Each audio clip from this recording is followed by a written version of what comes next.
Good evening दोस्तों। तो आपका अगला लेक्चर है cell, the cell unit of life. ठीक है, काफी लोगों ने बोला था इसका बनाने के लिए, इसके बाद मैं प्लांट किंगडम पे बनाने वाला हूं। ठीक है ना, सेल, प्लांट किंगडम, ओके। और इसका बनाऊंगा प्रिंसिपल ऑफ इनहेरिटेंस का। तो डिटेल लेक्चर है, 2 पार्ट में आएगा, 1 शॉट, क्योंकि डिटेल बना रहा हूँ। एनसीईआरटी भी है, प्लस इसमें और भी एडिशनल डेटाज हैं, मतलब जो आपको मतलब ताकि अच्छे समझाने के लिए मैंने अच्छे से इसको बना के लाया स्लाइड।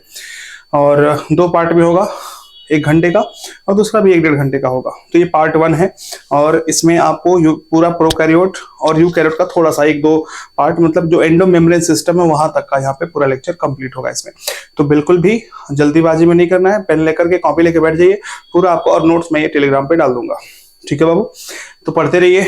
आज तारीख है 8, हाँ ठीक है, 8 तारीख है, और मैं रिकॉर्ड कर रहा हूँ 13 को। आपका दूसरा मिड सेम का फेज 3 होने वाला है, उसमें चैप्टर आएगा भी। ठीक, इसमें भी आए थे 3-4 क्वेश्चन। ठीक है, ओके। तो ये पढ़ने जा रहे हैं, हम लोग डिटेल में पढ़ने जा रहे हैं बहुत अच्छे से, कोई कंफ्यूजन इसके बाद से नहीं रहेगा। तो माई सेल्फ डॉक्टर आदर्श ओझा, और आपको मैं पढ़ाने जा रहा हूँ बॉटनी का लेक्चर, इसका नाम है cell, the unit of life. Okay, अच्छा, एक खास बात और होगी कि जो दूसरा वाला लेक्चर होगा उसके एंड में मैं खूब ज्यादा क्वेश्चन बैंक डालने वाला हूँ इसमें। ठीक है, आप अच्छे से क्वेश्चन उसमें कर सकते हो, और आपको उसमें आंसर भी रहेगा, सब कुछ रहेगा, प्रैक्टिस कर लेना, एनसीईआरटी क्वेश्चन होंगे। तो cell, the unit of life. Okay, welcome to the world of NEET biology with doctor Adarsh Ojha. चलिए शुरू करते हैं हम लोग सेल से। तो सेल क्या है, व्हाट इज अ सेल? ठीक है, ध्यान से देखेंगे। सेल हमारी बॉडी की सबसे छोटी इंडिपेंडेंट यूनिट, जिसे हम बोलते हैं सेल। क्या बोलते हैं बाबू? सेल। यहाँ पे एटम मॉलिक्यूल्स की बात नहीं होगी। हम अपने, जैसे कि मान लो कि कोई भी एक बिल्डिंग है, ठीक है, वो बिल्डिंग बना हुआ है, ईंटे से बना हुआ है। अब कहते सर ईंटे से भी छोटा सीमेंट होता है, या फिर कहते सर छोटा ईटा होता है। ठीक है ना, तो सब बकवास की बातें नहीं। एक इंडिपेंडेंट यूनिट जो एक बिल्डिंग को बनाने के लिए है, बिल्डिंग ब्लॉक उसका वो क्या है बाबू? ईंट है, ब्रिक है। उसी तरह से हमारी बॉडी बनी है सेल से। कोई भी लिविंग ऑर्गेनिज्म की बॉडी किससे बनी है? सेल से बनी हुई है। ठीक है, तो वही आपके बारे में, उसी सेल के बारे में हम डिस्कस करने वाले हैं पूरा डिटेल में। तो cell, the fundamental unit of life, या फिर हम कहें the structural and functional unit of life. Okay, चलिए शुरू करते हैं। सब एनसीईआरटी की ही लाइंस मिलेंगी मैक्सिमम आपको यहाँ पे। All organisms are composed of cells. Some are composed of a single cell and are called unicellular organism, while others, like us, composed of many cells, are called multicellular organism.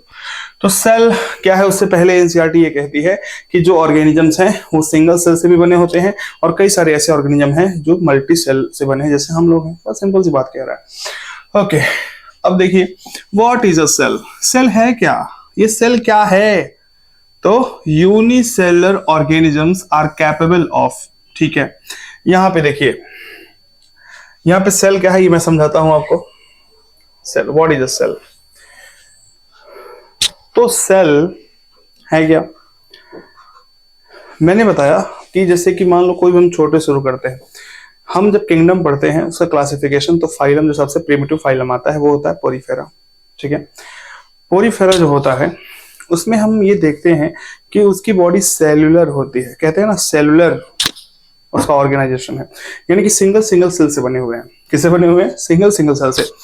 उसी तरह से हम थोड़ा सा और आगे बढ़ते हैं, नाइडेरिया की तरफ जाते हैं, सिलेंट्रेटा की तरफ जाते हैं, तो देखते हैं कुछ सेल इकट्ठा होकर टिश्यू बना दिए हैं, और वो हम कहते हैं टिश्यू लेवल ऑफ ऑर्गेनाइजेशन।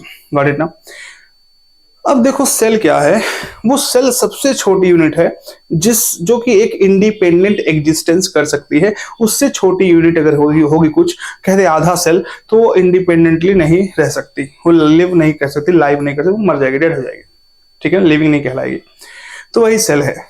चलिए, यूनिसेलुलर, अगर कोई ऑर्गेनिज्म क्या है यूनिसेलुलर, तो यूनिसेलुलर ऑर्गेनिज्म का मतलब क्या है यार? सेल, यही ना, एक सेल। तो cell independent existence and performing, ध्यान रखना, the essential function of life, anything less that a complete structure of a cell does not ensure independent living. समझिए, कह रहा है कि सेल वो है, यूनिसेलुलर ऑर्गेनिज्म वो है जो इंडिपेंडेंटली रह सकता है, दूसरे किसी के बिना अटैचमेंट के रह सकता है, बिना किसी की डिमांड के रह सकता है। ठीक है, और साथ में सिर्फ रहना नहीं है, लाइफ के एसेंशियल प्रोसेसेस भी फॉलो करने हैं, जैसे एक्सक्रीशन, रेस्पिरेशन, ये सब। ठीक है। Anything less than a complete structure of a cell does not ensure independent living, hence cell is the fundamental structure and functional unit of all living organism without any exception. कह रहा कुछ भी cell से अगर नीचे है, जैसे simple सा है वायरस यार, वायरस वायरस वायरस वायरस, देखो ध्यान से, वायरस एक कंप्लीट सेल नहीं है, वायरस कंप्लीट सेल नहीं है, तो हम इसीलिए इसको किसी भी किंगडम में नहीं रखते। किस किंगडम में पढ़ा आपने? मोनेरा में, प्रोटिस्टा में? नहीं पढ़ा, नहीं पढ़ा है भाई, अलग से बायोलॉजिकल क्लासिफिकेशन लास्ट में लिखा हुआ है इसके बारे में थोड़ा सा। तो क्यों? क्योंकि कंप्लीट सेल है ही नहीं। इसके पास क्या होता है? आरएनए होता है जेनेटिक मटेरियल ग्रुप में बेसिकली, और एक क्या होता है? प्रोटीन। सेल मेम्ब्रेन नहीं है, ठीक है ना, और सेल मेम्ब्रेन ही नहीं है तो बात ही खत्म, सेल कैसे कहलाएगा? तो इसीलिए हम कहते हैं एनीथिंग, है ना, anything less than a complete structure of cell does not ensure independent living. तो इसीलिए तो वायरस जब बाहर रहता है तो जिंदा नहीं रहता, जब बॉडी के अंदर आता है तब लिविंग होता है, तो इसे हम सेल नहीं कहेंगे। Simple. Okay, Anton von Leeuwenhoek first saw and describe a live cell. पहला लिविंग सेल के बारे में किसने डिस्क्राइब किया था? याद रखेंगे फर्स्ट क्वेश्चन साइंटिस्ट का, एंटोन वॉन लेवेनहुक। इससे भी पहले एक आएगा रॉबर्ट हुक, ध्यान से देखेंगे। रॉबर्ट हुक के बारे में याद रखना कि इन्होंने डेड सेल की डिस्कवरी की थी, और बेसिकली वो सेल वॉल था। क्या देखा था इन्होंने? कॉर्क देखा था, सेल वॉल था जो डेड था। तो यहाँ पे डेड अगर सेल की बात करेगा तो हम टिक मारेंगे किसके? रॉबर्ट हुक का। और अगर पूछेगा लिविंग सेल पहला किसने बताया तो बोलेंगे एंटोन वॉन लेवेनहुक। और बाबू ध्यान से देखना, सेल के अंदर न्यूक्लियस है, इसके बारे में बात किसने किया था? Robert brown, not Robert Hooke. तो 3 साइंटिस्ट की यहाँ पे बात हो गई। चलिए नेक्स्ट, द सेल थियरी। चलिए आती है सेल थियरी। अब क्या आती है? Cell theory. देखो बाबू, 2 साइंटिस्ट थे। पहला था बाबू एक बॉटनिस्ट जिसका नाम था जर्मन, मतलब जो जर्मन थे उनका नाम था मैथियस जैकब स्लीडन। आप स्लीडन पे फोकस करिए। तो एक जर्मन साइंटिस्ट थे जिनका बाबू नाम था स्लीडन, और एक ब्रिटिश के जूलॉजिस्ट थे जिनका नाम था थियोडोर। आप फोकस करिए स्वान पे। और 1838 में स्लीडन ने, और बाबू 1 साल बाद 1839 में स्वान ने, इन लोगों ने, अब वो स्लीडन बोटानिस्ट थे तो उन्होंने प्लांट पे स्टडी करी, और 1 साल बाद, है ना, 1 साल बाद स्वान ने एनिमल सेल पे स्टडी करी, ठीक है। और जब स्टडी करा तो उन्होंने देखा क्या? उन्होंने कहा, क्या कहा दोनों ने? ध्यान सुनिएगा। उन दोनों ने एक मिल के एक बात कही, दोनों ने, है ना, आपस में मिल के मीटिंग किया होगा कि अरे ये तो सेम टू सेम मुल्का चल रहा है। तो उन्होंने कहा, उन्होंने ना सेल थियरी को बस मतलब एक इमेजिन किया, एक हाइपोथेसिस दी। उन्होंने कहा कि all the organism made up of is very small unit known as cell. This was the cell theory at the time. अभी हाइपोथेसिस थी, पब्लिश नहीं हुई थी। ध्यान सुनना, बच्चे यहाँ कंफ्यूज करते हैं कि यहाँ पे सर रोडोल्फ विर्चाउ आ गए हैं, इनके अब हम क्या करें? उनको लिखा है ना प्रपोज्ड, अभी मैं समझाता हूं, ध्यान से देखना। Cell theory is a fundamental principle of biology that explains the structure of living organism and how they are related to cells. Cells are the basic unit of life. All living organisms are made up of cells and cells are the basic structural unit of organism. इन्होंने कहा cells come from pre-existing cell. ठीक है, ये पढ़ाने से पहले मैं अगला आपको एनसीईआरटी वाला दिखाता हूं, ध्यान से देखना, फिर उसको पढ़ते हैं। स्वान 1839 में एक ब्रिटिश जूलॉजिस्ट थे, स्टडी किया different type of animal cell and reported that cell had a thin outer layer which is today known as the plasma membrane. Schwann ने इसके बारे में बताया, very good. He also concluded based on his studies on plant tissue that presence of cell wall is a unique, ठीक है ना, unique character of the plant cell. On the basis of this, Swan proposed the hypothesis. इन्होंने hypothesis बस बताया that the bodies of animal and plant are composed of cell and product of cell. Sleeden and Swan together formulated the cell theory. This theory, however, did not explain as how new cells were formed. Very example. उस slide को भूल जाओ, यहाँ पर NCERT is best. ठीक है। देखिए ध्यान से ये बात देखिए कि स्लीडन ने प्लांट पे काम किया, स्वान ने एनिमल सेल पे काम किया। उन्होंने कहा कि ऑर्गेनिज्म जो है वो सबसे छोटी यूनिट उसकी क्या है, वो सेल है। और यही उनके हिसाब से सेल थियरी ये थी। उन्होंने लेकिन एक चीज नहीं बताया, उन्होंने ये नहीं बताया कि किस तरह से एक सेल से नया सेल्स बनेगा, या फिर जो नया सेल है पुराने कैसे कहां से आया है, इस एग्जिस्टेंस के बारे में नहीं बताया। अब एंट्री मारते हैं कौन, अब एंट्री होती है, देखिए ध्यान से, अब एंट्री होती है रुडोल्फ विर्चॉव की। इन्होंने 1855, अभी तक 38 39 हो रहा था, अब 15 first explained that cell divided and new cells are formed from pre existing cell, जिसको इन्होंने कहा omnis cellula e cellula. Omnis cellula e cellula ही मॉडिफाइड द हाइपोथेसिस। हाइपोथेसिस बस ये थी कि जो सेल है वो किसी भी ऑर्गेनिज्म का सबसे छोटी यूनिट है। हाइपोथेसिस थी स्लीडन स्वान की, दोनों ने मिलकर ये बोला था। लेकिन इसको जो है ना, इसको प्रपोज किया, इसको सबके सामने लाया, एक्सप्लेन किया किसने, बाबू किसने किया, रुडोल्फ विर्चॉव ने।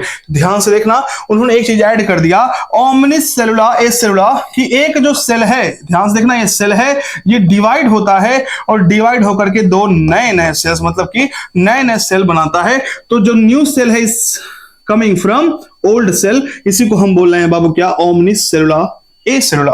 ठीक है, he modified the hypothesis Sliden and Swan hypothesis of Sliden and Swan to give the cell theory a final shape. Shell theory as understand today is, पहला पॉइंट है, all living organisms are composed of cell and product of cell, और all cells arises from pre-existing cell। ध्यान रखना। तो कुल मिला के इन्होंने कहा कि जो ऑर्गेनिज्म है अगर लिविंग है तो पक्का उनकी सबसे छोटी यूनिट क्या है, सेल है, वो सेल से बने हुए हैं, और ये सेल जो है प्री एग्जिस्टिंग सेल से आया होगा, बस इन्होंने ये बोला। यहां पे कुछ बातें हैं, यहां पढ़ लीजिए, इसको देखिए। पहला सेल थियरी बता दिया मैंने, okay. Cells come from the pre existing, ओ तेरी कॉपी हो गया,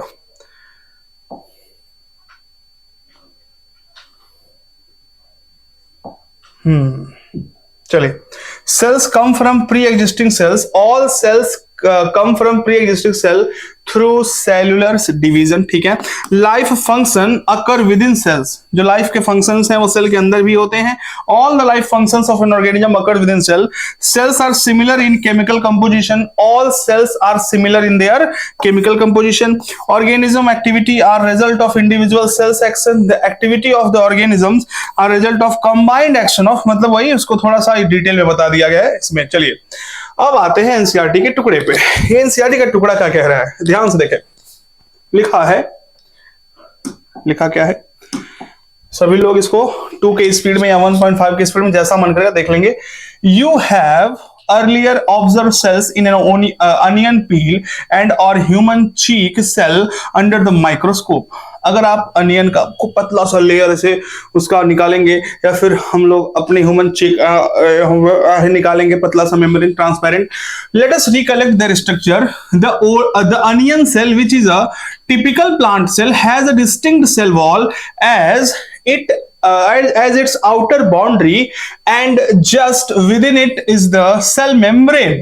ठीक है ना, the cell of the human cheek have an outer membrane as the delimiting structure of the cell. Inside each cell is a dense membrane bound structure called nucleus। कह रहा है अगर अनियन का सेल देखेंगे तो उसमें एक सेल मेम्ब्रेन होगा, साथ में एक सेल वॉल भी होगा। क्या होगा, सेल वॉल। लेकिन कह रहा है अगर ह्यूमन चीक सेल देखेंगे तो उसमें बस क्या होगा, सेल मेम्ब्रेन। एक बात याद रखें कि सेल मेम्ब्रेन कहें या तो हम प्लाज्मा मेम्ब्रेन कहें, दोनों बात सेम है। दोनों बात क्या है, सेम है। तो न्यू कमर्स के लिए जो पहली बार पढ़ रहे होंगे, तो cell membrane plasma membrane is the same thing. इसमें भी ये प्लांट सेल हो गया, किसका सेल हो गया, अनियन का है तो प्लांट सेल हो गया, और ये एनिमल सेल हो गया। तो एक मेजर डिफरेंस यही आ जाता है कि इसमें जो अंदर वाला होगा, जस्ट जो साइटोप्लाज्म की कवरिंग है, इसे हम बोलेंगे प्लाज्मा मेम्ब्रेन या तो हम बोलेंगे सेल मेम्ब्रेन। लेकिन जो बाहर वाला होगा, इससे भी आउटर कवरिंग होती है, उसको बोलेंगे सेल वॉल। आगे हम ये देखने वाले हैं। I think you got it. Okay, next देखिए बाबू,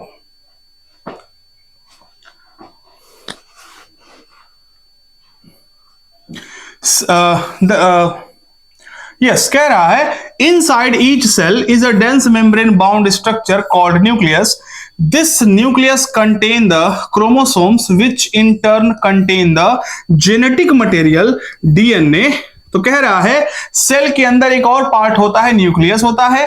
जैसे कि मान लेते हैं ये है सेल, ये क्या है बाबू, ये है आपका सेल, ये है आपका क्या, ये आपका सेल है. सेल के अंदर क्या होता है, सेल के अंदर न्यूक्लियस होता है. क्या होता है बाबू, न्यूक्लियस. और न्यूक्लियस के अंदर क्या होते हैं, क्रोमोसोम्स होते हैं. क्या होते हैं, क्रोमोसोम. और क्रोमोसोम के अंदर क्या होते हैं बाबू, क्रोमोसोम के अंदर डीएनए होता है. क्या होता है, डीएनए, जिसे हम जेनेटिक मटेरियल कहते हैं. तो बेसिकली हम कहें सेल के अंदर किस पार्ट में जेनेटिक मटेरियल ज्यादा होते हैं या बेसिकली होते हैं, नॉर्मली होते हैं, तो क्या बोलोगे, nucleus. Correct. Okay, nucleus. Okay. Cell that have membrane bound nuclei are called eukaryotic, whereas cell that lack a membrane bound nucleus are prokaryote. Very important. बाबू दो तरह के सेल्स होंगे, एक बाबू यूकैरियोट का सेल होगा, एक होगा प्रोकैरियोट का. इसका मतलब क्या है, जो प्रोकैरियोट का सेल होता है, ध्यान से देखना, जो प्रोकैरियोट का, प्रो मतलब होता है प्रिमिटिव. प्रो मतलब क्या होता है, प्रिमिटिव, यानी कि शुरू वाला, फर्स्ट जो बना होगा, शुरू में जो बने होंगे. और कैरियोट का मतलब होता है न्यूक्लियस. कैरियो का मतलब होता है न्यूक्लियस. कैरी ऑन कहीं भी आए, न्यूक्लियस. तो यहाँ पे न्यूक्लियस ना एकदम स्कैटर्ड होता है, मतलब किसी एक बाउंड में, ऐसे ना, ऐसे किसी एक मेम्ब्रेन में बाउंड नहीं होता.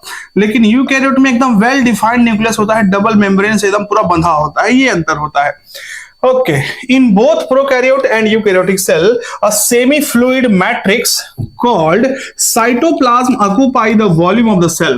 कह रहा है कि ये मान लो सेल है, सेल में न्यूक्लियस है, और न्यूक्लियस के अलावा यहाँ पे कई सारे जो मतलब फ्लूइड भरे हुए हैं, इसको हम बोलते हैं साइटोप्लाज्म, चाहे प्रोकैरियोट हो चाहे यूकैरियोट हो. The cytoplasm is the main arena. Arena मतलब क्या, एक फील्ड टाइप का है ना, एक जगह, रीजन. पहले जहां लड़ते थे राजा महाराजा लोग, उसे हम एरेना कहते थे, जिसमें गेम होता था. Arena of cellular activities in both the plant and animal cell. ठीक है ना. Cytoplasm is the main arena. पूछेगा which is the main arena of cellular activity in both the plant and animal, तो बोलोगे क्या, cytoplasm. Various chemical reactions occur in it to keep the cell in the living state. तो cell को living रखने के लिए कुछ इसमें केमिकल रिएक्शन चलते हैं. तो एक्चुअल में कहां चलते हैं, साइटोप्लाज्म में ही चलते हैं. तो क्वेश्चन का भंडार है सब यहां से. Next, ribosomes. ध्यान देखिएगा, उसी में ओवरव्यू ऑफ सेल्स, उसमें हमने न्यूक्लियस देखा, साइटोप्लाज्म देखा. अब देखिए, ribosomes are non membrane bound organelles found in all cells, चाहे यूकैरियोट हो चाहे प्रोकैरियोट. कह रहा है कि जो सेल होता है, ध्यान से देखेंगे, जो बाबू सेल होता है उसमें न्यूक्लियस होता है, साइटोप्लाज्म होता है, साथ में कुछ और स्ट्रक्चर होते हैं जिसे हम बोलते हैं राइबोसोम, जो कि बिना, वेरी इंपॉर्टेंट याद रखना, प्रोकैरियोट में जितने भी सेल ऑर्गेनल पाए जाएंगे उनमें मेम्ब्रेन नहीं होगा, मेम्ब्रेन बाउंड ऑर्गेनल्स नहीं पाए जाते हैं.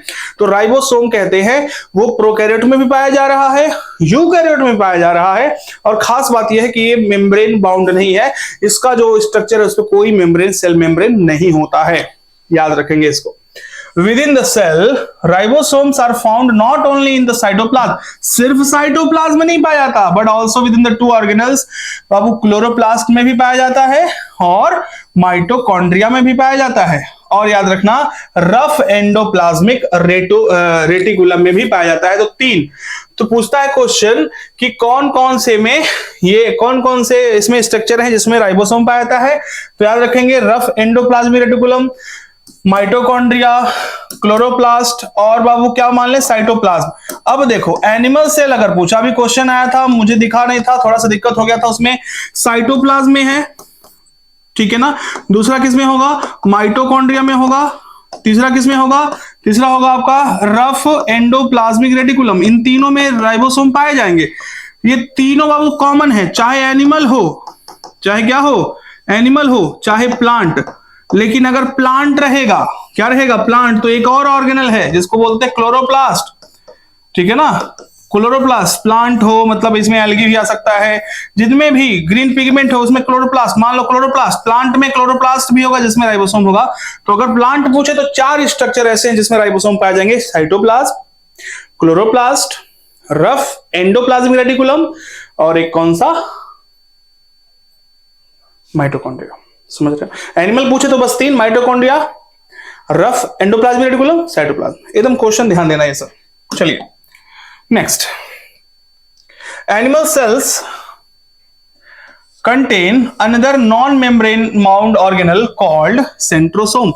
एनिमल सेल के पास एक और आता है बाबू नया, मतलब एक और सेल ऑर्गेनल होता है जिसको हम बोलते हैं सेंट्रोसोम। अभी इतना ही समझो, ये हेल्प करता है किसमें, सेल डिवीजन में, जिसमें सेंट्रियोल्स होते हैं और सेंट्रियोल जो होते हैं वो परपेंडिकुलरली होते हैं, तो उसी को हम बोल रहे हैं सेंट्रोसोम। आगे हम पढ़ेंगे। ओके, सेल्स डिफर, और ये बाबू याद रखना, सेल सेंट्रोसोम सिर्फ किसमें होते हैं, एनिमल सेल में, जिस तरह से क्लोरोप्लास्ट सिर्फ किसमें होते हैं, प्लांट में। तो थोड़ा सा बस डिस्टिंक्ट बताया है। Cells differ greatly in size, shape and activities. For example, mycoplasmas, very very small cells. The smallest cell are only 0.3 micrometer in length। याद रखना, याद रखना, माइकोप्लाज्मा का बाबू डायमीटर भी फेमस है, लेकिन हमारे एनसीईआरटी में सिर्फ क्या यहाँ पे दिया हुआ है, लेंथ। तो याद रखेंगे इसकी लेंथ होते है 0.3 माइक्रोमीटर, बहुत छोटा। माइकोप्लाज्मा सबसे छोटा होता है सेल में, याद रखेंगे। आगे देखिए, वाइल बैक्टीरिया, ध्यान से देखेंगे, bacteria could be 3 to 5 micrometre. Very very important, ध्यान से सब लोग, ध्यान से एकदम अच्छे से, इसको जूम कर दे रहा हूं। यस, देखें, देखो बैक्टीरिया कितना हो सकता है, 3 to 5 माइक्रोमीटर हो सकता है। The largest isolated single cell is the egg of an ostrich among multicellular organisms human. ठीक है, तो कह रहा है सिंगल, लार्जेस्ट यानी कि हम बोले स्मॉलेस्ट, क्या बोल दिया, स्मॉलेस्ट, तो क्या टिक करना, माइकोप्लाज्मा, माइकोप्लाज्मा बोल दिया। बैक्टीरिया का बताओ, किसका बताओ, थोड़ा माइकोप्लाज्मा से बड़ा होता है, 3 to 5 माइक्रोमीटर। पूछ दिया लार्जेस्ट बताओ, क्या बताओ, लार्जेस्ट, तो क्या बोलना, बोल देना सिंगल सेल। अगर आइसोलेटेड की बात कर रहा है तो एग, ऑस्ट्रिच का जो एग होता है बाबू, एग है ना, तो सिंगल सेल ही तो है, तो हम क्या बोलेंगे, कितना होता है, 7 माइक्रोमीटर। नहीं, इसका दिया नहीं हुआ है, या मत याद करो। सबसे ज्यादा लार्जेस्ट एग ऑस्ट्रिच का। और आरबीसी का, आरबीसी कितना है बाबू, 7 माइक्रोमीटर इन डायामीटर, 7 माइक्रोमीटर डायामीटर लेंथ में, सब याद रखेंगे ये सब, ठीक है ना। इसका कितना था, 2 माइक्रोमीटर आई थिंक, ठीक है, याद रखेंगे। ओके, लॉन्गेस्ट याद रखेंगे बाबू, लॉन्गेस्ट, लॉन्गेस्ट अगर पूछे, लार्जेस्ट पूछे तो एग, लॉन्गेस्ट पूछे तो नर्व सेल। कौन सेल, नर्व सेल, या तो सब लिख लो बगल में, न्यूरॉन। कौन ऑन, neuron. Cell also vary greatly in their shape, जिसका जैसे फंक्शन होता है उसी तरह से, जैसे डिस्क लाइक हो सकता है, पॉलीगोनल हो सकता है, कॉलमनर हो सकता है, क्यूबॉइड हो सकता है, थ्रेड लाइक हो सकता है, इरेगुलर हो सकता है, बिना शेप के हो सकता है। The shape of the cell may vary with the function they perform. जैसे आपको पता है कि हम देखते हैं जो ट्रैकेड होते हैं, वेसल्स होते हैं, ये सब लंबे लंबे होते हैं क्योंकि इनको पानी पहुंचाना है दूर तक, तो कैसा फंक्शन परफॉर्म करते हैं उस तरह से इनका क्या होता है, से इनका शेप साइज एकदम वेरी करता है, ग्रेटली वेरी। ठीक है, कुछ एग्जांपल्स दिए हैं, ये बाबू नोट कर लेना, ये क्या कर लेना, ये नोट कर लेना, ठीक। इससे क्या होता है देखा जाए। अच्छा, मिटकाना है ये क्या है, अच्छा सेव करने के लिए, ओके गॉट इट। चलिए इसमें देखिए, सबसे पहला जो डायग्राम दिया किसका है, सबसे पहला डायग्राम आरबीसी का दिया है। कौन बीसी बाबू, आरबीसी। दूसरा डब्ल्यूबीसी, एमीबॉइड मूवमेंट शो करता है, यही बाबू एमीबॉइड मूवमेंट शो करता है, इरेगुलर शेप होता है, इसका मतलब ये है। और यहाँ पे columnar epithelium long and narrow, ठीक ठीक ठीक ठीक। नर्व सेल, ये नर्व सेल देखो ब्रांच्ड भी है, लॉन्ग भी है, तुम देखो तुम तगड़ा। ये देखो ट्रैकिड्स जो है इलोंगेटेड, पानी पहुंचाने का काम है, लंबा है। राउंड राउंड गोल गोल है बाबू, राउंड भी है, ओवल भी है, मेसोफिल सेल्स हैं। तो वही कह रहा है डिपेंड ऑन द फंक्शन, कहां प्रेजेंट है, किस स्ट्रक्चर में, उस पर डिपेंड करता है कि कैसे उनके स्ट्रक्चर होंगे। तो their shape and size very greatly, their shape and size very greatly. Okay, अब आ जाइए, दो तरह के जो सेल्स होते हैं on the basis of cell nuclear envelope है कि नहीं, दो तरह के होंगे, प्रोकैरियोट एंड यूकैरियोट्स। तो जिनके पास प्रोकैरियोटिक सेल वो प्रोकैरियोट, जिनके पास यूकैरियोटिक सेल यूकैरियोट। तो प्रोकैरियोटिक सेल के बारे में हम बहुत ही अच्छे से पढ़ने वाले हैं। ओके, पढ़ाई चल रही होगी सबकी, पढ़ रहे होंगे सब लोग बैठ के। 13 तारीख को एग्जाम है, इट्स हाई टाइम, जल्दी जल्दी करिए। मैंने कहा था कि 1500 से ज्यादा नंबर आना चाहिए तीनों टेस्ट में मिला के, तो आप समझिए एलाइट लिस्ट में है आप। चलिए, नहीं तो ऐसा नहीं कि लिस्ट में नहीं है, लिस्ट में आ सकते हैं, 4 महीने हैं अभी। चलिए, the prokaryotic cell are represented by bacteria. तो देखो, प्रोकैरियोट मतलब बैक्टीरिया आ जाएंगे। Blue green algae, not an algae, not an algae. Blue, ये भी क्या है बाबू? एक बैक्टीरिया ही तो है, बोलो यस, कोई कंफ्यूजन नहीं, बैक्टीरिया है ये भी। माइकोप्लाज्मा, माइकोप्लाज्मा सबसे छोटा ऑर्गेनिज्म, सबसे छोटा। और पीपीएलओ, पीपीएलओ कुछ लोग कहते हैं माइकोप्लाज्मा ही पीपीएलओ, नहीं, माइकोप्लाज्मा का एक टाइप है। कौन? PPLO, pleuro pneumonia like organism, PPLO. Okay, ये सब हमारी एनसीईआरटी में इतने एग्जांपल्स दिए हुए हैं किसके? प्रोकैरियोट्स के। बिल्कुल एकदम याद कर लेना है इसको। पहला क्या? पहला बैक्टीरिया, कॉर्निरिया बैक्टीरिया। दूसरा बीजीए, ब्लू ग्रीन एल्गी। तीसरा माइकोप्लाज्मा। चौथा PPLO. Okay, they are generally smaller and multiply more rapidly than the eukaryotic cell. Very important. आपको पता है कि हम भी पढ़ा रहे थे जेनेटिक्स, उसमें आया था इकोलाई। इकोलाई 20 मिनट में डिवाइड करता है, जबकि हमारे सेल्स 24 घंटे में डिवाइड करते हैं। यानी कि इकोलाई को डिवाइड होने में 20 मिनट चाहिए, और हमको डिवाइड होने में हमको नहीं, मतलब हम डिवाइड तो कितना बढ़िया होता। हमारा जो सेल है, हमारा कोई सेल ले लो, ठीक है, ये सेल, कोई भी सेल जो डिवाइड हो रहा है, तो वो कितने, हर एक सेल उसका हर 24 घंटे में 2 गुना हो जाता है, डबल हो जाता है। लेकिन बाबू इन इकोलाई, वायरस तो और तगड़ा, वायरस तो छोड़ दो, लिविंग ऑर्गेनिज्म है नहीं, बैक्टीरिया और इकोलाई से भी कुछ ऐसे बैक्टीरिया हैं जो 15-15, 20-10 मिनट में डिवाइड हो जा रहे हैं। तो वही कह रहा है कि प्रोकैरियोट के पास सब कुछ छोटा छोटा होता है, एवरीथिंग छोटा छोटा, सब कुछ कम, जेनेटिक मटेरियल कम, तो डुप्लीकेशन में टाइम नहीं लगता। दे में very greatly in shape and size. तो कह रहा है प्रोकैरियोट जो होते हैं बाबू, वो बहुत मतलब कि तेजी से डिवाइड करते हैं, रैपिडली करते हैं, और उनका शेप और साइज में अंतर आता है। मतलब कई तरह के होते हैं। पहला, the 4 shapes, 4 basic shape. Bacteria की बात करें तो 4 शेप होता है। पहला होता है बैसिलस। बैसिलस का मतलब जो नहीं रसगुल्ला होता है लमका वाला, और उस तरह से रॉड लाइक। दूसरा कॉकस, कॉकस मतलब हो गया आपका स्फेरिकल। कैसा हो गया? स्फेरिकल, ठीक है।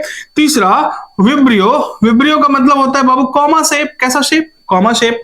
उसके बाद स्पिरुलम, स्पाइरल शेप के होते होंगे सब, स्पाइरल शेप के होते होंगे, स्पाइरल शेप के होते होंगे, ठीक है। चलिए, ओके, तो 4 शेप हैं। The organisation of the prokaryotic cell is fundamentally similar even though prokaryotes exhibit a wide variety of shapes and function. कह रहा है भले कितना भी शेप हो, कितना भी अलग हो, ठीक है ना, उनका फंडामेंटल एक ही है, सब कुछ सेम ही है। All prokaryote have a cell wall surrounding the cell membrane except in very very important line, star point कर लो, सितारों सजा लो, कहीं लिख लो कि जितने भी प्रोकैरियोट हैं, ध्यान देना, एकदम स्टेटमेंट बनेगा चाप के, जितने भी प्रोकैरियोट्स हैं, सब में प्लाज्मा मेम्ब्रेन के ऊपर, सेल मेम्ब्रेन के ऊपर एक सेल वॉल जरूर होता है। क्या होता है? Cell wall. किसको छोड़ के? पीपीएलओ, माइकोप्लाज्मा को छोड़ करके, ठीक है। तो पीपीएलओ को भी छोड़ के कह सकते हैं, वो भी तो एक माइकोप्लाज्मा है। ओके, चलिए आ जाइए इधर। ठीक। Prokaryotes have a cell wall surrounding the cell membrane. तो प्रोकैरियोट के पास सेल वॉल होते हैं, ठीक है, except in mycoplasma. The fluid matrix filling the cell is the cytoplasm. There is no well-defined nucleus. Cytoplasm होता है, कोई well-defined nucleus नहीं होता है. The genetic material is basically naked. जो जेनेटिक मटेरियल डीएनए में होते हैं सब नेकेड होते हैं। Not enveloped by a nuclear membrane, उनके पास कोई न्यूक्लियर मेम्ब्रेन नहीं होता, कोई भी मतलब बाउंड और जो उसके कोई मेम्ब्रेन जो इकट्ठा करके रखे, कुछ नहीं होता है। In addition to the genomic DNA, the single chromosome circular DNA, okay, many bacteria have small circular DNA outside the genomic DNA. Very important, आपने देखा होगा हम जब बता रहे थे प्लाज्मिड या वेक्टर के बारे में, ध्यान से देखें, कुछ बैक्टीरिया ऐसे होते हैं उनके पास तो ठीक है, उनके पास ठीक है, नॉर्मली उनका डीएनए है जो सर्कुलर भी हो सकता है, ध्यान देखें, जो सर्कुलर भी हो सकता है और वो स्ट्रेट मतलब कि लीनियर भी हो सकता है, कोई दिक्कत नहीं है।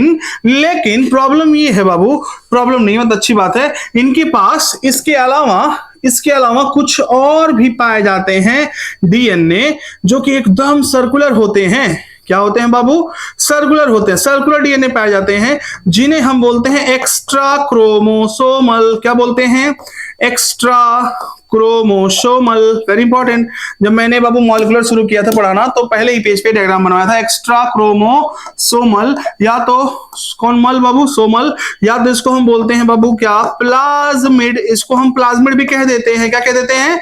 या तो हम कह देते हैं साइटोप्लाज्मिक। क्या बोलते हैं? साइटोप्लाज्मिक। इसकी खास बात ये होती है कि ये बाबू ऑटोनोमसली रेप्लिकेट करता है। क्या करता है? Autonomously replicate.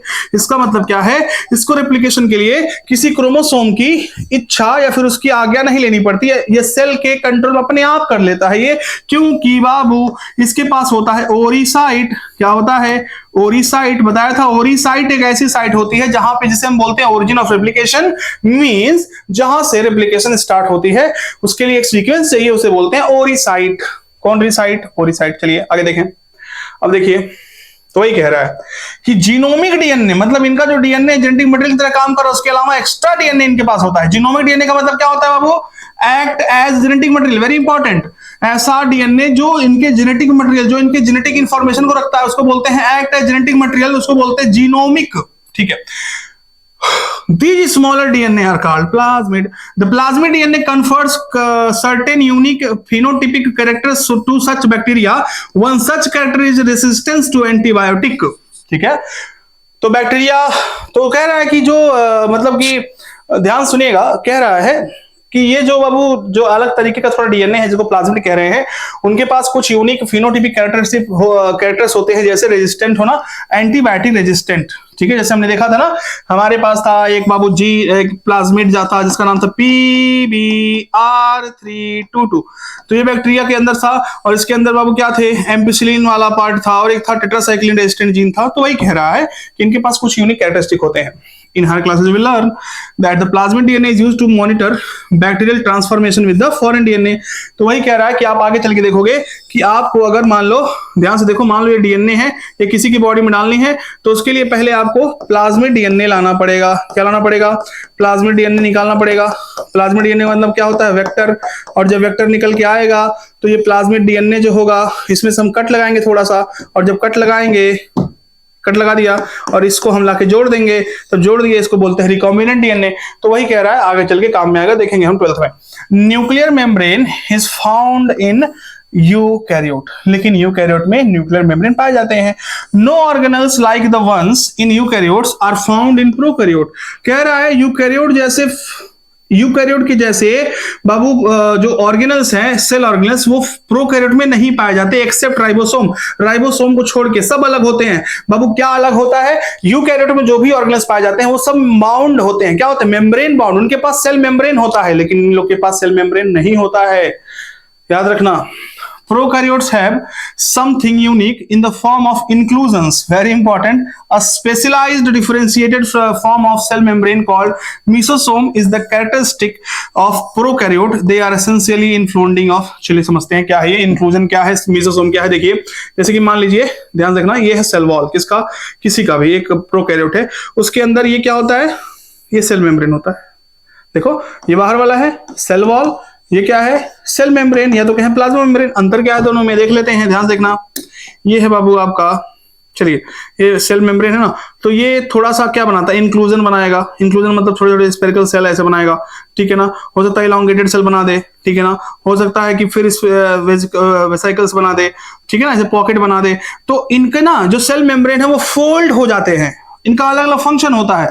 तो कुछ तो अभी हम देखेंगे लैमिला बना देते हैं। क्या बनाते हैं? लैमिली बना देते हैं। ठीक है। और ये हो गया आपका पूरा का पूरा सेल मेम्ब्रेन, और वो इनके ऊपर होता है सेल वॉल। तो अब ये सेल वॉल है, ये सेल मेम्ब्रेन, तो सेल मेम्ब्रेन की फोल्डिंग जो है ना, ये जो फोल्डिंग है, इन सबको मिला करके बोलते हैं मेसोसोम। क्या बोलते हैं बाबू? मेसोसोम बोलते हैं, मेसोसोम। ओके, तो वही है इंक्लूजन्स, मेसोसोम्स। और मेसोसोम जो होते हैं बाबू यूकैरियोट में नहीं, प्रोकैरियोट में होते हैं, और ये सेल मेम्ब्रेन के ही इनफोल्डिंग्स है। आई think you got it. Note कर लेंगे, देख लेंगे। चलिए, सेल एनवेलप एंड इट्स, अच्छा यहाँ पे डायग्राम था, देख लेते हैं इसको। देखें, ये एक बैक्टीरिया है, टिपिकल बैक्टीरिया, जो कि 1 से 2 माइक्रोमीटर का है। ये है पीपीएलओ बाबू, पीपीएलओ, ठीक है ना, माइक्रोप्लाज्मा पीपीएलओ अबाउट 0.1 माइक्रोमीटर, बहुत छोटा होता है। वायरस तो उससे भी छोटा होता है। कहते सर आप बोले सबसे छोटा पीपीएलओ है तो वायरस तो और छोटा है, लेकिन हम कहेंगे बेटा ये जो वायरस है ये नॉन लिविंग है। बोलो, ये जब बॉडी के अंदर आता है तब लिविंग होता है, तो इसको हम लेंगे ही नहीं लिविंग में, समझे ना। ओके, अब देखो ये जो टिपिकल यूकैरियोटिक सेल है वो 100 माइक्रोमीटर तक का होता है, लेकिन जनरली जो most of the eukaryotic cell है वो 10 से 20 माइक्रोमीटर के बीच में आते हैं। बोलो यस, कोई दिक्कत? नो। चलिए आगे बढ़ते हैं। अब हम पढ़ते हैं बाबू cell envelope and its modification. चलिए सेल के एनवेलप क्या है, जो सेल मेम्ब्रेन है उसका थोड़ी कहानी देखेंगे। चलिए ध्यान से। Most prokaryotic cells, particularly the bacterial cells, have a chemically complex cell envelope। कह रहा है कि जो प्रोकैरियोटिक सेल एनवेलप होते हैं थोड़े से कॉम्प्लेक्स होते हैं। The cell envelope consists of a tightly bound 3-layered structure that is the outermost glycocalyx followed by the cell wall and then the plasma membrane। कह रहा है अगर बैक्टीरिया की बात करें, किसकी बात करें, कौन क्रिया, बैक्टीरिया। ध्यान देखो, ये है बैक्टीरिया, ठीक है, ये बैक्टीरिया का दम पूरा सेल ऑर्गेनल्स होंगे, सब होंगे। इसके ऊपर ऊपर ऊपर ये है प्लाज्मा मेम्ब्रेन। देखें सब लोग, बैक्टीरिया क्या है ये, प्लाज्मा मेम्ब्रेन। इसके ऊपर होगा उनका सेल वॉल, क्या होगा उनका, सेल वॉल, और सबसे ऊपर होगा उनका एक और लेयर जिसको बोलते हैं ग्लाइकोकैलिक्स। क्या होते हैं ग्लाइकोकैलिक्स, मतलब शुगर के बने होते हैं। शुगर नहीं बाबू, शुगर किसके बने हैं, शुगर के बने होते हैं। ओके, तो ये हो गया आपका, ये क्या है बाबू सबसे ऊपर वाला, ये है ग्लाइकोकैलिक्स। सभी लोग ध्यान से देखेंगे, बगल में बना लेंगे एनसीईआरटी में ग्लाइकोकैलिक्स। ये क्या है, ये वाला छोटा वाला क्या है, बीच वाला, ये है आपका सेल वॉल, क्या है ये, और सबसे अंदर क्या है, प्लाज्मा मेम्ब्रेन या सेल मेम्ब्रेन। तो plasma membrane is the second name of cell membrane, याद रखेंगे इसको। Although each layer of the envelope perform distinct function, they act together as a single protective unit। कह रहा है कि तीनों का अलग अलग फंक्शन होता होगा अगर हम बहुत डीपली देखें तो, लेकिन तीनों का एक कॉमन फंक्शन है, क्या, ये प्रोटेक्शन का काम करते हैं। Bacteria can be classified into 2 groups on the basis of the difference in the cell envelopes and the manner in which they respond to the staining procedure developed by Gram, which is those that takes up the Gram stain are Gram positive and that चलिए आज तक समझे नहीं होंगे, इसको हम समझा देते हैं। ये स्क्रीनशॉट लिया होगा। चलिए मिलते हैं। ओके, चलिए आगे बढ़ते हैं। अच्छा नहीं, पीछे ही है। ओके चलिए, देखिए बाबू कह रहा है यहाँ पे, इसको हम समझाने जा रहे हैं। देखो 2 तरह के बैक्टीरिया होते हैं, ध्यान से देखना। रेड आ जाता है पता नहीं क्यों। चलो, ये हुआ एक बैक्टीरिया, ये हुआ दूसरा बैक्टीरिया, ठीक है। इसके ऊपर आपने कलर डाल दिया, कलर एकदम होली खिलवा दिया। क्या खिलवा दिया, होली खिलवा दिया, एकदम हर तरफ से डुबा दिया कलर में। देखना देखना देखना, ये बैक्टीरिया है, क्या है, कौन क्रिया,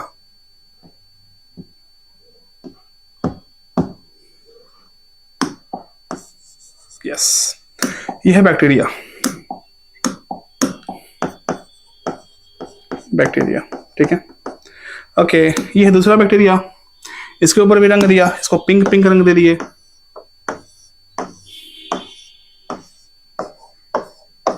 ये भी क्या है, बैक्टीरिया। प्रॉब्लम क्या है, यहां पे बाबू पिंक रंग अंदर चला गया। क्या चला गया, अंदर चला गया। ध्यान देखना, अंदर चला गया। यहां पे जो भी कलर दिया तुमने, जो भी स्टेनिंग की, ऊपर ही रह गया, सेल के सरफेस पे रह गया, सेल के अंदर नहीं गया। तो इसने एक्सेप्ट नहीं किया कलर को। अगर कलर को एक्सेप्ट नहीं किया, colour do not accepted, colour do not accepted, तो बोलेंगे ग्राम निगेटिव। क्या बोलेंगे, ग्राम निगेटिव। तो ये बैक्टीरिया। और बाबू अगर कलर अंदर तक चला गया तो बोलेंगे ग्राम पॉजिटिव। ठीक है, पहली बार समझ आया हो तो लाइक कर देना वीडियो को। ग्राम पॉजिटिव, क्या बोलेंगे इसको, ग्राम पॉजिटिव। तो लिखा है ना, that take up the gram stain, gram positive, that do not take the gram stain, तो क्या बोलेंगे, gram negative bacteria। I think you got it. Take a screenshot if you want.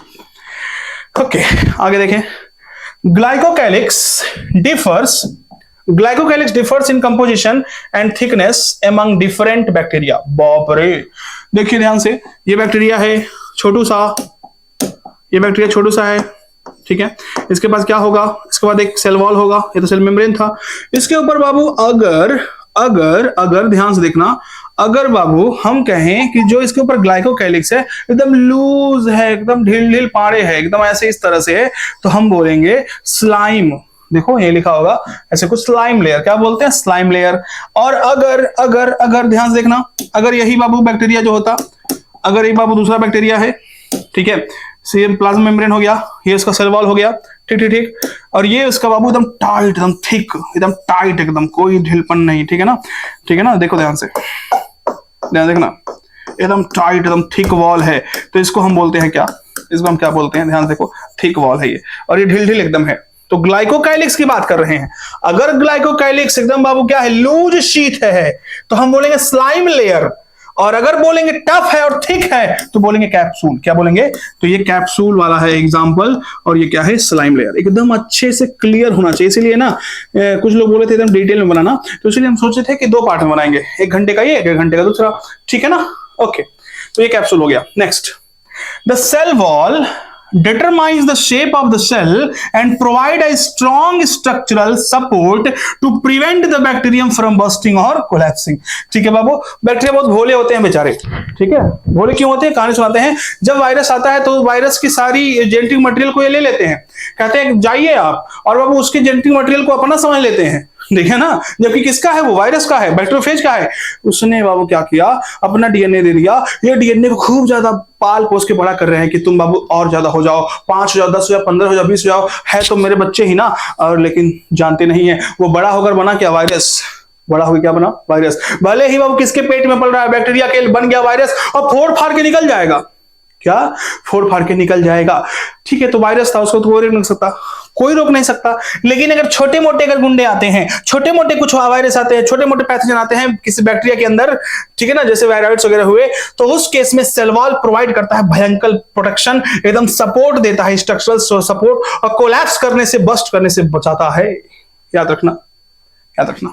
Next, the plasma membrane is selectively permeable in nature, semi permeable वाला नहीं, selective permeable in nature and interact with the outside world. ठीक है, plasma membrane is selectively permeable in nature and interact with the outside world. ठीक है, outside world का मतलब बाहर का मतलब नहीं है, मतलब ये देखो सेल है ये, और सेल का ये अंदर वाला पार्ट है, सेल का आउट वाला पार्ट है समझना, तो ये आउटसाइड की बात कर रहा है। This membrane is similar structurally to that of the eukaryote. ठीक है ना, ये मेम्ब्रेन जैसे प्रोकैरियोट में जो है वही यूकैरियोट में भी है, इक्वल इक्वल होता है, इसमें कोई कंपोजिशन में चेंज नहीं होता है। Okay, a special membranous structure is the mesosome which is formed by the extension of plasma membrane into the cell. These extension are form of vesicle, बताया था ना, वेसिकल्स हो सकते हैं ऐसे, इस सेल मेम्ब्रेन है, वेसिकल बना लिया, ट्यूब्यूल्स हो सकते हैं, लंबा लंबा ट्यूब्यूल्स हो सकता है बाबू, लैमेली हो सकते हैं, ऐसे ऐसे लैमेली हो सकते हैं। दे हेल्प इन, क्या हेल्प करते हैं, सेल वॉल फॉर्मेशन, किसमें हेल्प करते हैं, मेसोसोम, सेल वॉल फॉर्मेशन में, DNA replication and distribution to the daughter cell, तो ये सब में हेल्प करते हैं, मतलब इधर उधर सिक्रीशन वगैरह भी। They also help in respiration, सब रट लो, secretion process to increase the surface area of the plasma membrane and enzymatic content. ध्यान से देखो, ये प्लाज्मा मेम्ब्रेन है, अगर सिंपल रहता तो एक सरफेस होता, हमने क्या किया, इसको वेसिकल्स बना दिया, लैमेली बना दिया, खूब ज्यादा घुमा फिरा के, ताकि खूब ज्यादा एंजाइम इसमें आट सके, आमा सके। ठीक है, तो सिक्रीशन में हेल्प करता है, रेस्पिरेशन में करता है, सरफेस एरिया बढ़ा करके, डीएनए रेप्लिकेशन में हेल्प करता है, ठीक है ना, डिस्ट्रीब्यूशन टू डॉटर सेल, सबको अलग अलग डिस्ट्रीब्यूट कर सके उसको। In some prokaryotes like cyanobacteria, कुछ ऐसे प्रोकैरियोट हैं जैसे ब्लू ग्रीन एल्गी या cyanobacteria, there are other membranous extension into the cytoplasm called chromatophores which contain pigment, very very important। देखो देखो बाबू, हमने देखा वेसिकल्स थे, देखो ध्यान से, इंक्लूजन बॉडी जो थे, मतलब कि जो प्रोजेक्शंस थे अंदर की तरफ, वेसिकल्स थे, एक क्या था, ट्यूब्यूल के फॉर्म में था, बोले यस, और एक क्या था बाबू, लैमेली के फॉर्म में। ये कॉमन है, सारे प्रोकैरियोट्स में होते हैं बेसिकली, लेकिन एक है बाबू कुछ में, जैसे साइनोबैक्टीरिया, याद रखना, साइनोबैक्टीरिया में एक और बाबू होता है सेलुलर मॉडिफिकेशन, मतलब सेल मेम्ब्रेन का एक होता है, मतलब प्रोजेक्शन, उसको हम बोलते हैं क्रोमैटोफोर्स, वेरी इंपॉर्टेंट। क्रोमैटोफोर्स क्या होते हैं बाबू, क्रोमैटोफोर्स ऐसे मान लो सेल मेम्ब्रेन है गया, ऐसे ऐसे छोटे छोटे स्ट्रक्चर बना लिया क्रोमैटोफोर, जिसके अंदर पिगमेंट्स होते हैं, क्या होते हैं, पिगमेंट्स, कलरफुल पिगमेंट्स होते हैं, कलरफुल ही होते हैं पिगमेंट्स, ठीक है ना। जैसे कि अगर साइनोबैक्टीरिया में है तो फोटोसिंथेसिस में हेल्प कराने के लिए पिगमेंट्स होते होंगे, तो क्रोमैटोफोर्स वेरी इंपॉर्टेंट किसमें, साइनोबैक्टीरिया में, ठीक है। बैक्टीरियल सेल्स में बी मोटाइल, मेरी तरह मोटाइल वो नहीं, मोटाइल मतलब मोबाइल, ठीक है ना, चलने योग्य, और नॉन मोटाइल, वो मोटाइल भी हो सकते हैं नॉन मोटाइल हो सकते हैं। इफ मोटाइल, अगर मोटाइल है, they have thin filamentous extension from, हाँ यहां पे दिक्कत आती है। आप लोग जो हमसे एक बार कोई क्वेश्चन पूछा था, हम कहते ठीक है जब पढ़ाऊंगा तो बताऊंगा, ध्यान से देखना। Filamentous extension from their cell wall, जब हम पढ़ेंगे सीलिया फ्लैजिला, वहां देखेंगे सेल मेम्ब्रेन लिखा है और यहां सेल वॉल लिखा है, तो यहां बात आती है फ्रॉम और ऑफ की। ध्यान से देखना, ये मान लेते हैं, ध्यान देखिएगा, ये है सेल मेम्ब्रेन, सेल मेम्ब्रेन है, ठीक है, ये क्या है, सेल मेम्ब्रेन, सेल मेम्ब्रेन है, ध्यान देखना। यहां से मान लेते हैं निकला है एक फ्लैजिला, क्या निकला है, ये फ्लैजिला निकला है, क्या निकला है, फ्लैजिला। और इसके ऊपर क्या है, इसके ऊपर है सेल वॉल, इसके ऊपर क्या है, ये सेल मेम्ब्रेन है, ये सेल वॉल है। तो कह रहा है कि बाबू filamentous extension from their cell wall, cell wall से निकला है यहां फ्रॉम, ठीक है। लेकिन अगर ये कहते फिलामेंटस एक्सटेंशन ऑफ तब लिखते ऑफ देयर सेल मेम्ब्रेन, तो है सेल मेम्ब्रेन का, लेकिन निकलते हुए दिखाई कैसे पड़ रहा है, तो वहां फ्रॉम और ऑफ का आप लोग चेंज देखिएगा। Okay, bacteria so a range in the number and arrangement of flagella, bacteria में अलग अलग, बैक्टीरिया में अलग अलग नंबर, अलग अलग तरह का अरेंजमेंट हो सकता है फ्लैजिला का। Bacterial flagellum is composed of 3 part, very important, ध्यान से देखना, ध्यान से देखो बाबू। जैसे हमारा बाल है, क्या हम ऐसे करते हैं निकल जाता है, नहीं। अब देखो ये जो फ्लैजिला है, ध्यान से देखना, ये फ्लैजिला है, इसकी सबसे जो नीचे बेस वाला पार्ट होता है, इसको बोलते हैं बेसल बॉडी, क्या बोलते हैं, बेसल बॉडी। ये इसको स्ट्रेंथ प्रोवाइड करता था कि ये जल्दी से उखड़े ना, देखो यहाँ बेस बड़ा है और छेद छोटा सा है, तो उखड़ेगा नहीं बाबू, बेसल बॉडी। और यहाँ पे हुक लगे होते हैं जो इसको रोकते हैं निकलने से, इसको बोलते हैं हुक्स, क्या बोलते हैं, हुक्स। और लंबा वाला पार्ट जो है इसे बोलते हैं क्या, फिलामेंट। तो 3 पार्ट होते हैं किसके, 3 पार्ट मिलकर बने होते हैं क्या, ये 3 पार्ट मिलकर बने होते हैं क्या बनाते हैं बाबू, याद रखना, फिलामेंट, फ्लैजिला बनाते हैं। The filament is the longest portion, filament सबसे लंबा है, and extend from the cell surface to the outside, cell surface से बाहर की तरफ निकला हुआ है। बिसाइड फ्लैजिला, फ्लैजिला के अलावा चलिए क्या कह रहा है, पिलाई and fimbriae, pili and fimbriae are also surface structure of the bacteria but do not play a role in motility, ठीक है। तो दो और, मतलब अगर पूछे बैक्टीरिया मोटिलिटी यानी चलने के लिए कौन काम करवा रहा है, तो आप बोल देना फ्लैजिला। लेकिन 2 और स्ट्रक्चर होते हैं बाहर निकले, आउट ग्रोथ होते हैं, पिलाई और फिम्ब्रिये, लेकिन वो बिल्कुल भी मूवमेंट में हेल्प नहीं कराते, ठीक है। The pili are elongated tubular structure made of a special protein, ठीक है ना। तो पिलाई जो होता है वो इलोंगेटेड ट्यूबुलर स्ट्रक्चर है जो कि एक स्पेशल प्रोटीन से बना होता है। The fimbriae are also bristle like fibre sprouting out of the cell, ये भी बाहर निकले होते हैं। In some bacteria they are known to help attach the bacteria to rocks in stream and also to the host tissue. तो ये लोग क्या करते हैं, ये लोग का मूवमेंट में तो हेल्प नहीं कराते, लेकिन जहां पे बैक्टीरिया जाता है तो पकड़ के रखते हैं, आपका है ना, पीजिए, तो उसको पकड़ के रखते हैं सब स्टेडियम की तरफ। तो हम कहते हैं कि उसे पकड़ के रखे हुए हैं, तो हेल्प, मूवमेंट में हेल्प नहीं करा रहा, लेकिन उसको जहां पे है ना उसको पकड़ के रखे हैं, उसको जकड़ के रखे हैं, उसमें हेल्प कराता है कौन, पिलाई और फिम्ब्रियाई। ओके, अब आता है राइबोसोम एंड इंक्लूजन बॉडी। देखें, in prokaryotes ribosome are associated with the plasma membrane of the cell. Okay, ribosome जैसे प्रोकैरियोट है, ये क्या है बाबू, प्रोकैरियोट। तो राइबोसोम ना इसके एकदम प्लाज्मा मेम्ब्रेन से चिपके होते हैं सब अंदर की तरफ। दे आर अबाउट 50 नैनोमीटर और बाई 20 नैनोमीटर इन साइज। तो जो राइबोसोम्स होते हैं वो 15 × 20 इतना लेंथ और ब्रेड्थ होता है इनका। मेड ऑफ 2 सब यूनिट। अगर हम बात करें प्रोकैरियोट में, तो जो राइबोसोम होता है आपको सबको पता है 70S सिर्फ पाया जाता है प्रोकैरियोट में, 70S यूनिट होती है उसकी। 70S के 2 सब यूनिट होते हैं, एक होता है 50S और एक होता है क्या, 30S। ये दोनों सब यूनिट, इसे बोलते हैं लार्जर सब यूनिट और इसे बोलते हैं बाबू स्मॉलर सब यूनिट। हम पढ़ेंगे थोड़ा सा इसके बारे में, मॉलिक्यूलर में पढ़ ही रहे हैं।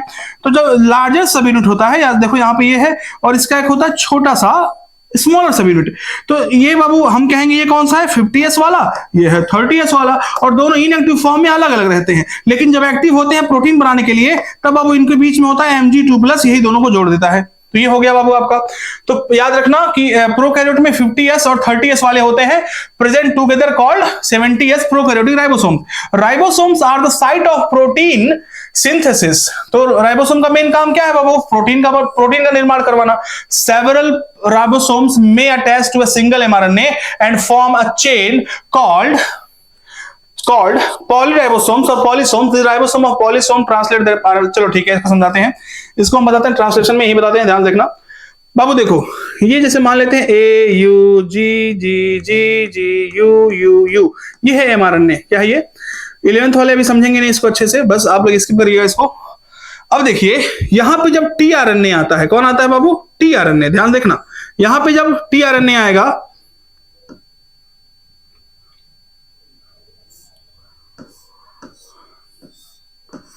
जब यहां पे tRNA आएगा और इस mRNA के AUG से इसके पास होना चाहिए UAC कॉम्प्लीमेंट्री, इसको हम बोलते हैं एंटीकोडॉन। तब जब जाके इससे बाइंड करेगा, तब जाके यहां पे बाबू आएगा कोई भी, यहां पे AUG है तो मेथियोनिन आएगा और ऐसे ही प्रोटीन बनता है। तो अब देखो यहां पे जो mRNA है वो बाइंड रहता है किससे? वो बाइंड रहता है बाबू, mRNA बाइंड रहता है स्मॉलर सब यूनिट ऑफ राइबोसोम से, और tRNA बाइंड रहता है किससे? लार्जर यूनिट ऑफ राइबोसोम से। तो देखो एक mRNA में जनरली एक राइबोसोम होते हैं, लेकिन अगर यही लंबा सा mRNA है उसमें कई सारे राइबोसोम आ गए। कौन आ गया? कई सारे राइबोसोम। तो हम इस कंडीशन को बोलते हैं पॉलीराइबोसोम, या तो बोलेंगे पॉलीसोम। तो वही लिखा है, देखो क्या लिखा है, ध्यान से देखेंगे सब लोग बाबू। लिखा है बाबू, several ribosomes may attach to a single mRNA and form a chain called polyribosome, या तो पॉलीसोम कहेंगे। सिंपल समझ में आ गया, मतलब कि सुन लो, एक राइबोसोम जनरली एक mRNA के पास जाता है और अटैच होकर के बनाता है क्या? प्रोटीन। लेकिन कभी कभी mRNA के ऊपर कई सारे राइबोसोम्स आ जाते हैं, तो हम उसको बोलते हैं पॉलीसोम या पॉलीराइबोसोम। Got it? ओके। तो mRNA मतलब मैसेंजर RNA, जो प्रोटीन में कन्वर्ट करवाता है, देखेंगे हम आगे। इंक्लूजन बॉडीज क्या होती है? Reserve material in prokaryote cells are stored in the cytoplasm in the form of inclusion body. These are not bound by any membrane system and lie free in the cytoplasm. Example phosphate granules, cyanophycin granules and glycogen granules. ठीक है, याद रखो। जैसे कि reserve material, जैसे मान लो कि prokaryote है, ठीक है ना, कौन कैरियोट है? ये है बाबू प्रोकैरियोट। इसमें एक छोटा सा इंक्लूजन बॉडी हम बना दे रहे हैं, इंक्लूजन बॉडी जो कि मेम्ब्रेन बाउंड नहीं होता। इसी में मतलब कि इकट्ठे होते हैं कोई भी मटेरियल जो भी एक्स्ट्रा रिजर्व जो बाद में काम पड़ेगा, या फिर कोई वेस्ट टाइप को थोड़ा सा है, इसको रख देते हैं, इसको बोलते हैं इंक्लूजन बॉडी। इसमें कौन कौन आता है याद रखना। और इसमें आता है सबसे पहले क्या लिखा है? फॉस्फेट ग्रैन्यूल्स, अगर फॉस्फेट के दाने छोटे छोटे ग्रैन्यूल्स। दूसरा साइनोफाइसिन मतलब कुछ पिगमेंट वाले ग्रैन्यूल्स, और ग्लाइकोजन के भी कुछ छोटे छोटे पार्ट। तो इस सब मिला के भर देते हैं प्रोकैरियोट्स के अंदर, जो एक छोटा सा थैला नहीं कह सकते हैं, एक इमेजिनरी थैला है। थैला एक्चुअल में होता नहीं है, क्योंकि यहां पे लिखा हुआ है कि these are not bound by any membrane, याद रखना। ठीक है, लास्ट में क्या लिखता है, ध्यान से देखें। लिखा है gas vacuoles are found in blue green and purple and green photosynthetic bacteria. Gas के वैक्यूल्स मतलब कि क्या होते हैं? जैसे कि मान लो बैक्टीरिया है, इसके अंदर खूब मैक्सिमम जो होता है ना, खाली होता है, वैक्यूल एकदम गैस वैक्यूल, गैस भरा होता है, कुछ नहीं होता, साइटोप्लाज्म नहीं होता उसमें, उसको बोलते हैं गैस वैक्यूल। और किसमें देखने को मिलता है? ब्लू ग्रीन में। ठीक है, ब्लू ग्रीन और पर्पल और ग्रीन फोटोसिंथेटिक, मतलब ये सब जो फोटोसिंथेटिक बैक्टीरिया है बेसिकली उसमें, इसमें देखने को मिलता है। अब हम पढ़ने जा रहे हैं यूकैरियोटिक सेल। तो हमने अभी तक पढ़ लिया पूरा का पूरा क्या? Prokaryotic cell. क्या पढ़ा हमने? प्रोकैरियोटिक सेल पढ़ा हमने। मजा आया होगा। कुछ भी नहीं इसमें छोड़ेंगे हम लोग, एकदम एनसीईआरटी तो नाम का है, पूरा डिटेल में हम लोग जाएंगे, एकदम घुस घुस के जाएंगे। दूसरा लेक्चर तो बहुत तगड़ा होने वाला है इसका, बहुत तगड़ा, क्योंकि उसमें तो मोस्ट ऑफ द कॉन्सेप्ट उसी में है। ठीक है ना, तो हम लोग ये भी खत्म नहीं करते, 10-5 मिनट और पढ़ लो, इसमें 1 घंटे का हो जाए लेक्चर। यूकैरियोटिक सेल्स तो हमने बताया, प्रोकैरियोट पूरा पढ़ लिया। The eukaryotes include all the protist plant animal fungi. कितने किंगडम है? 5। ये दूसरा है, ये तीसरा है, ये चौथा है, ये 5वां। एक होता है मोनेरा। तो मोनेरा और प्रोटिस्टा ये पूरा क्या होते हैं? Single cell. मोनेरा और प्रोटिस्टा पूरा क्या होते हैं बाबू? सिंगल सेल होते हैं। और बाकी ये सब क्या होते हैं? Multi cellular. जिसमें अगर हम बात करें मोनेरा तो ये प्रोकैरियोट होता है, और प्रोटिस्टा शुरू होता है क्या? फंजाई तक पूरा पूरा पूरा शुरू होता है आपका। 5 मिनट और, ठीक है। शुरू होता है पूरा क्या आपका? शुरू हो जाता है पूरा का पूरा eukaryotes. In eukaryotic cells there is an extensive compartmentalization of cytoplasm. Very very important. मैंने कहा था साइटोप्लाज्म खुला होता है, फ्री होता है, किसमें? प्रोकैरियोट में। उसमें जितने भी सेल ऑर्गेनल्स होते हैं सब किसी बाउंड नहीं होते, कोई मेम्ब्रेन नहीं होता, इसका पानी उसके पास जा रहा है, उसका पानी इसके पास आ रहा है। लेकिन यूकैरियोट में ऐसा बिल्कुल भी नहीं होने वाला है। इसमें क्या होगा? इसमें सबका अलग अलग कंपार्टमेंट बना है, सबका अलग अलग मेम्ब्रेन है। मैं माइटोकॉन्ड्रिया हूं, मेरे पास मत आना, तुम क्लोरोप्लास्ट से दूर हटो, तुम लाइसोसोम उधर भागो, ऐसे होता है, ठीक है ना। और उसमें सब एकदम फ्यूज होते हैं, मतलब ये सब नहीं होते हैं, जो भी मेम्ब्रेन होते हैं उसमें, मतलब जो ऑर्गेनल्स होते हैं, ठीक, through the presence of membrane bound organelles, very important. तो यूकैरियोट में जो ऑर्गेनल्स होते हैं सब मेम्ब्रेन बाउंड होते हैं। Eukaryotic cells possess an organized nucleus with a nuclear envelope, very important।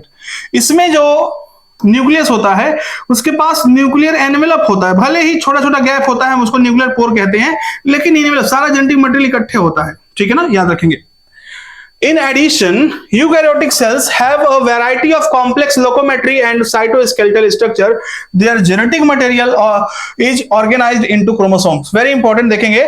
In eukaryotic cells have a variety of complex locomotory और cytoskeleton, मतलब जो फ्रेम प्रोवाइड करेगा, मतलब सेल में ऑर्गेनल्स है, सेल है ना, उसके अंदर ऐसे ऐसे बना रहता है पूरा एकदम जाल, ताकि इसके ऊपर जो भी आए गिरे ना, या फिर उसको होल्ड कर सके, इसको बोलते हैं साइटोस्केलेटन। देखेंगे आगे हम।